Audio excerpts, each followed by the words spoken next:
जय श्री कृष्ण। ओम श्री परमात्मने नमः। श्री गीता जी की महिमा। वास्तव में श्री गीता का महत्व वाणी द्वारा वर्णन करने के लिए किसी की भी सामर्थ्य नहीं है, क्योंकि यह एक परम रहस्य ग्रंथ है। इसमें संपूर्ण वेदों का सार संग्रह किया गया है। इसकी संस्कृति इतना सुंदर और सरल है कि थोड़ा से अभ्यास करने से मनुष्य उसको सहज ही समझ सकता है, परंतु इसका आशय इतना गंभीर है कि आजीवन निरंतर अभ्यास करते रहने पर भी उसका अंत नहीं आता। प्रतिदिन नए नए भाव उत्पन्न होते हैं।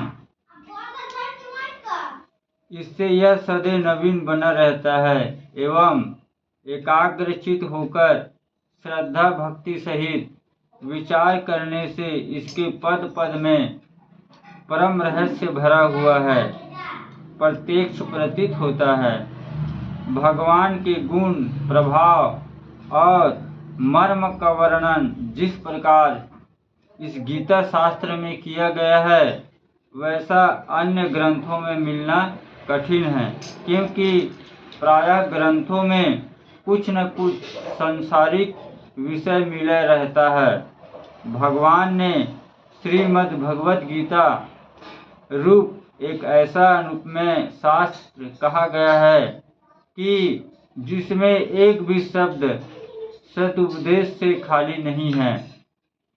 श्री वेद व्यास जी ने महाभारत में गीता जी का वर्णन करने के उपरांत कहा है, गीता सुगीता कर्तव्य की मान्य शास्त्र विस्तृत, यह स्वयं पदनाभस्य मुख पाद द्रोणी श्रिता। गीता सुगीता करने योग्य है, अर्थात श्री गीता जी को भाली प्रकार पढ़कर अर्थ और भाव सहित अंतःकरण में धारण कर लेना मुख्य कर्तव्य है, जो कि स्वयं पद्मनाभ भगवान श्री विष्णु के मुखारविंद से निकली हुई है। फिर अन्य शास्त्रों के विस्तार से क्या प्रयोजन है। स्वयं श्री भगवान ने भी इसके महत्व का वर्णन किया। इस अध्याय 18 श्लोक 68 से 71 तक इस गीता शास्त्र में मनुष्य मात्र का अधिकार है, चाहे वह किसी भी वर्ण आश्रम में स्थित हो, परंतु भगवान में श्रद्धालु और भक्ति युक्त अवश्य होना चाहिए, क्योंकि भगवान ने अपने भक्तों में ही इसका प्रचार करने के लिए आज्ञा दी है, तथा यह भी कहा है कि स्त्री, वैश्य, शूद्र और पाप योनि भी मेरे परायण होकर परम गति को प्राप्त होते हैं। अध्याय 9 श्लोक 32 अपने अपने स्वाभाविक कर्मों द्वारा मेरी पूजा करके मनुष्य परम सिद्धि को प्राप्त होते हैं। अध्याय 18 श्लोक नंबर 46 इन सब पर विचार करने से यही ज्ञात होता है कि परमात्मा की प्राप्ति में सभी का अधिकार है, परंतु उस विषय के मर्म को न समझने के कारण बहुत से मनुष्य, जिन्होंने श्री गीता जी के केवल नाम मात्र ही सुना है, कह दिया करते हैं कि गीता तो केवल सन्यासियों के लिए है।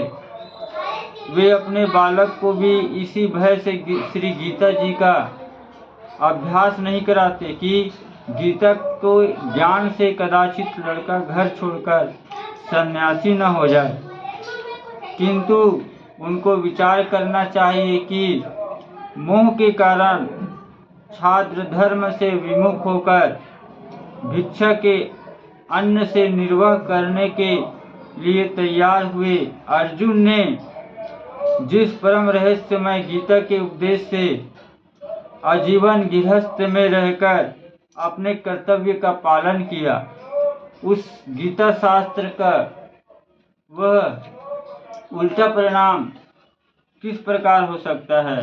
अतएव कल्याण की इच्छा वाले मनुष्य को उचित है कि मोह का त्याग कर अतिशय श्रद्धा भक्ति पूर्वक अपने बालक को अर्थ और भाव के सहित श्री गीता जी का अध्ययन कराएं एवं स्वयं भी उसका पाठन और मनन करते हुए भगवान के आज्ञा अनुसार साधना करने में तत्पर हो जाए, क्योंकि अति दुर्लभ मनुष्य शरीर को प्राप्त होकर अपने अमूल्य समय का एक क्षण भी दुख मूलक क्षण भंगुर भोगों के भोगने में नष्ट करना उचित नहीं है।